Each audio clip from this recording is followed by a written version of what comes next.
I want to come off as, hey, it's me and Holly. That's it. Like, you're talking to us. When you reply to this email, when you buy our products, you're supporting us. And we thank you for that, right? That's kind of how I want to come off in my emails. And so that's why I don't do a lot of flashy stuff anymore, really. How well do the subscribers on your email list relate to you?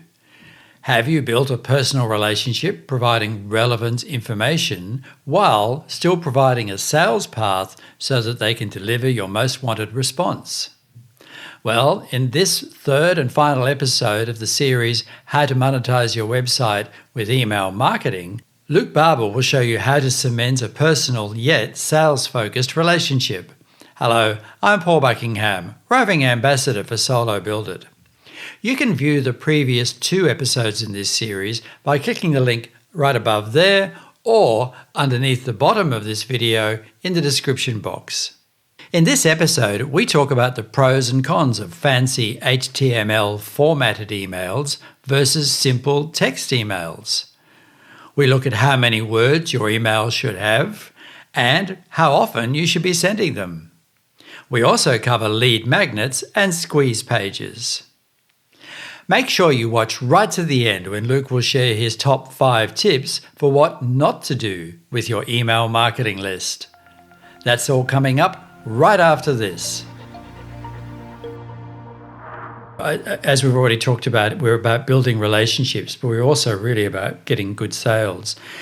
In the timeline of somebody signing up and maybe their natural conclusion of not being part of the email chain anymore, is there a period of time when they're more likely to buy than later on? Let's say they're fresh, they're excited, they've signed up. Is the first 6 months the most likely period that they might buy, or is there no relationship whatsoever with that? If there is, I don't have any data to support it. I fully believe that there is. With my own list, though, I don't have anything to measure that. But what I can tell you is that I sometimes have people, as I'm sure other site owners do too, they'll have somebody who visits their site and they're an immediate fan. I've had people who are not on my list who've dropped $150 on all of my, they just buy all of my products. Like, they love everything I'm doing. First time visitor. Now, that's few and far between, but it happens. And then on the flip side, I've also had people who've been on my list for 2 years, been consuming my emails for 2 years, never bought anything, and then they'll buy something. So really, and that's where your email list is so important, is because you have that ability to constantly be sending to them, because you never know when the timing is right for somebody. I've been running sales for 5 years now, and I run them pretty much the same way every time. I'll run it for 7 days, first email to announce it, second email a couple days later as a reminder, and then the 2 emails on the final day saying it's the final day and the final hours. I've been doing that for 5 years. And every time I run it, I've always thought, oh gosh, I don't think it's going to work this time. And it does. It's worked. It works every time, because everybody's timing to buy something is different. And so by you constantly being out there and being in communication with them, you're keeping you in the back of their mind that when they are ready to buy, they pull the trigger. I personally like to send HTML emails, so they've got a banner and a picture and all of this sort of stuff. But lots of people also send text. Is there any real recipe around that you're recommending, or why you do a particular thing? I typically will do plain text emails, or if they do have HTML, just very little HTML, maybe just a little bit with changing the font or something. And the reason that I do that is because I want my emails to appear more like they're coming from me, which they are, but I want them to be more personal. And to me, when I sit down to write an email to you, Paul, all I'm going to write is, hey, Paul, it's Luke. How are things going? Okay, talk to you later. Bye. The chances of that getting opened and read and responded to are much higher than if I get this email from you that has all these graphics in it and banners and logos and headers and footers and all that kind of stuff. Because then I know that's coming. That like you're just mass mailing that to me. Does that make sense? So Yeah. so early on, I got a little. I went a little overboard early on because I was like, oh man, I can do this and I can do that, and all this customization, and like you said, like I can brand my logo across the top with my email header and all these kind of things. Well, that's fine. And here again, it depends on what kind of business you are. If you're a retail business, if you're JCPenney, for example, yeah, people are subscribing to JCPenney for what? They're not subscribing to JCPenney to hear from the CEO all the time, or from the senior vice presidents, or the marketing people, or the sales people. No, what are they subscribing for? They're subscribing to get deals. They're subscribing to get percentages off and get something for less. Okay. So they're obviously going to have a different type of email than an email from me, who is Luke Barber, who is a solopreneur, who's raising his family and trying to survive like everybody else. I'm just like you. I'm not some big corporate company or whatever. Right. And so that's why I've always kind of done my emails in that fashion, is because I don't want people to think I'm a big corporate company. Right. A lot of people kind of shy away from that unless it's, JCPenney, they need to get some clothes that week or whatever. Right. Yeah. But I want to come off as, hey, it's me and Holly. That's it. Like, you're talking to us. When you reply to this email, when you buy our products, you're supporting us. And we thank you for that. Right. That's kind of how I want to come off in my emails. And so that's why I don't do a lot of flashy stuff anymore, really. I do graphics once in a while, and I do fun things like GIFs. You can have a lot of fun with those. And they're fun, and they show your personality, right? Like, you definitely want to show your personality. You don't want to be a wet blanket. You can see that I'm a very dramatic person, with my hands and things and my facial features or facial expressions. So you do want to let your personality shine. But to me, I feel like people are going to resonate more with what I'm doing when it's just coming from me. It's not some real pretty, kind of email, because then they're like, oh, well, how much money did he spend to do that, or something. I don't know. That's what my money's being spent on, I don't know. That's just my thoughts on that. It also means that it's probably taking you less time to create each email. Yep. Very true.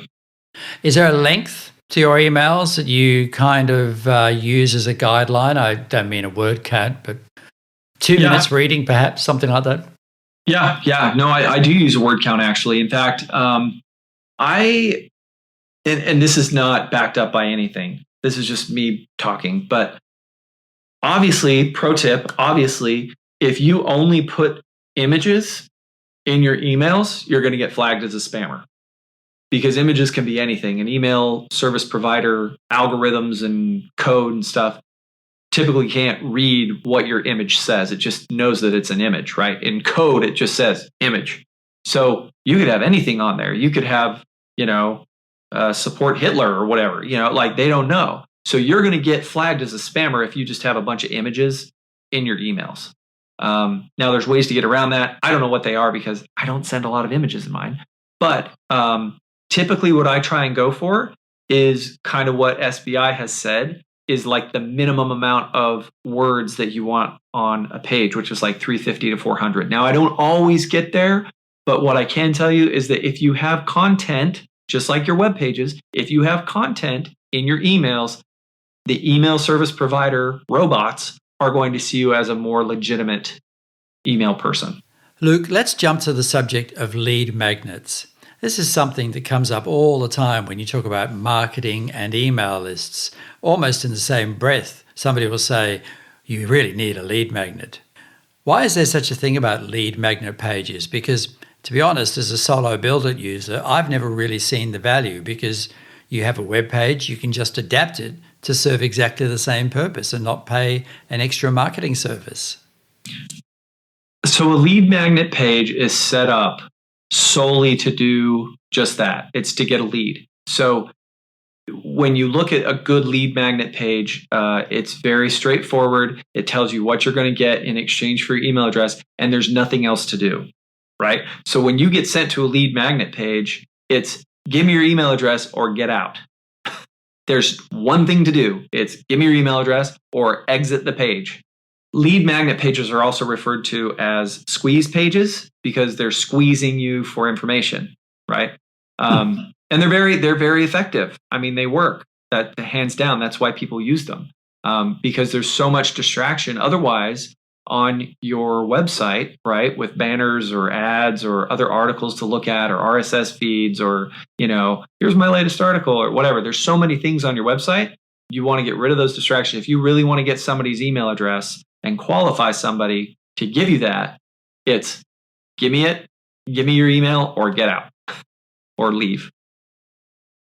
So what's the advantage of that over as a standalone item, if you like, when you have a site that already is attracting free traffic? Or is it really for people that don't have that luxury, if you like, that solo build-it luxury? Well, and of course you can also have, there's lots of different ways you can put lead magnets up on your site, right? You can do the light boxes, that will pop up over the content. There's ones that come up on the side, ones that do lots of different things. And I fully encourage you to put those on there within reason. I mean, don't overdo it. But a lead magnet is for a very specific thing. So for example, for me, I have, I think, 5 different lead magnets, and I still have to build products out for some of them. But typically when I send somebody away from the main content of my site and I say, hey, get this free thing right here. When they click on that and it takes them over to a page that all they can do is give me their email address, typically that will be a page that when somebody signs up to get that free lead magnet, they're going to get a series of emails after that provides them even more value and then eventually pitches them on a product and hopefully sells them on the product. So that's kind of how I differentiate, an actual squeeze page from just, hey, here's a free thing on my site. I have lots of free things on my site and you can give me your email address for that too. But when I have something that's, hey, this is very valuable and I'm also going to give you a bunch more value and I'm going to try and sell you on a product. So, Luke, we've talked a lot about all the different options that people can go through with how they work with emails to generate income. But are there some absolute no-nos that maybe they really should not be doing? Don't even think about it. Don't go there. Yes, I have quite a few. But I'll give you kind of a top 5 that you should definitely always for sure do. So, or not do. Or not do. Yeah, excuse me. So I'll definitely give you a top 5 of what not to do ever. Okay. All right. First one, don't buy a list and don't just find lists or have people write down their email address and then put it into your email system, just assuming that people want to hear from you. Always give them the option. That's called double opt-in. Always give people the option to opt in to receiving emails from you, because otherwise you're going to, and I have experience with this. A guy I worked with a couple of years ago, he found a way to get access to a list of email addresses of professionals in a group. And he said, well, let's just use those. And I said, well, I don't think we should because of, you're going to be looked at as a spammer. People aren't expecting to hear from you, so on and so forth. We're going to get blacklisted. And he's like, no, it's fine. He's like, I'm okay with that. He's like, let's just do it. He said, a lot of other people in this profession do the same thing. I said, okay. And so, we downloaded it, put it into our system, and we got some people who engaged, but most people unsubscribed, and a lot of people replied to him because his email address was on the sending side, or, it was coming from him. And a lot of people replied to him and said, how'd you get my email address? Why are you emailing me this? Blah, blah, blah. And they got kind of upset with him. So I was like, hey, I told you. Anyway, okay, so don't buy lists. Number 1. Okay, so tip number 2 is not giving people a way to unsubscribe. Most good email marketing platforms will have an automatic built-in thing that every email you send is going to have a phrase or something at the bottom that says unsubscribe. If you don't want to receive these emails anymore, unsubscribe here. If you're sending mass email without something in there that says, here's how you can unsubscribe, you're going to get dinged either by the algorithms, the robots, or you're going to get dinged by people because they're going to start replying to you and saying, how do I unsubscribe from this? Stop emailing me and so forth. You always need to give people a way to unsubscribe. All right. Tip number 3, don't always sell to people. Remember, I suggest 1 to 3. So for every sales pitch or email that you're going to promote something to try and get people to buy, send 3 pieces of value. Now, there's lots of different ways that you can do that. Quizzes, downloads, surveys, videos, other people's content within reason. There's lots of ways that you can provide value, and I think you know what those are. It's anything that can be helpful to your person on your email list. But 1 to 3, 1 promo for 3 pieces of value. Number 4, not sending email regularly enough. Now, we talked about it earlier a little bit. Regularly could be different for you than it is for me, which is different for somebody else. I send content on a weekly basis. You may not have the time or the energy to do that, or the money or the resources. Maybe twice a month is going to work more for you. Maybe once a month. I would encourage you to at least try and send twice a month, at the least. And something that I will tell you is that think about all the content. If you're fairly far along and you have 30 or 40 or 50 pages of content, hey, use one of those articles. If you had 20 or 30 pages of content, that's essentially, if you did twice a month, that's 15 months of content you have that you can send to your email list.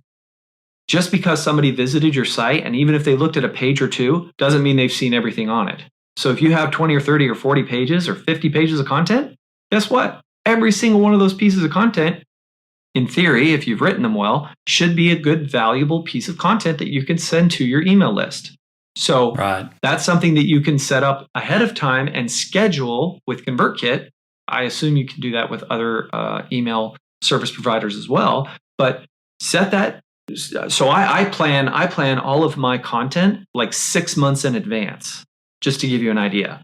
I will lay it all out and say, okay, starting in September. So for me, speech pathologists and teachers, they go back to school in September or August, the end of August. So starting in August, I do, messages about welcome back to school and here's some ways to get to know your students and so on and so forth.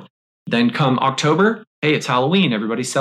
People celebrate that and they do fun things with that. So I'm scheduling that stuff out months in advance. And then by doing that, I know that it's going to go out on time every week or whenever you're going to send it. And you know that it's going to go. And then that allows you the time to create new content to send out 6 months after that. And I presume you can repeat some of the content as well, so it's not that bad. Exactly. And I've repeated and used my content before as well. Yes. Great point. So don't use shortage of content as a reason for sending out once a month is what you're saying. Yeah, exactly. Okay. Number 5. So if you're sending from, paulbuckingham@gmail.com, you're not going to be seen by the email service providers or by your recipients as legit businesses or legit sites. Solo Build It, I believe, allows you to set up 5 different email addresses, right? So you might have Luke, you might have Holly, you might have info, you might have advertising, you might, whatever. You can set up at least 5 in Solo Build It. And so you should always at least have that as, so mine is luke@homespeechhome.com. And so with that, you're just going to add way more legitimacy to both the email service providers or the email service provider robots and your reader. That was actually a question that was asked to me a number of years ago when somebody said, should I be sending from a free one or from a business one? And I said, well, I don't know. And so I did a bunch of research and come to find out, yeah, you get, because anybody can do that, right? Any person in the world can set up a free Gmail account and just start spam blasting, email blasting people like crazy, right? So you're much more legitimate if you have a web address, if it's registered, all those good things. Yeah, and don't be sending from info at, it's Luke at, or it's whatever. Yeah. Be personal with it. Yes, for sure.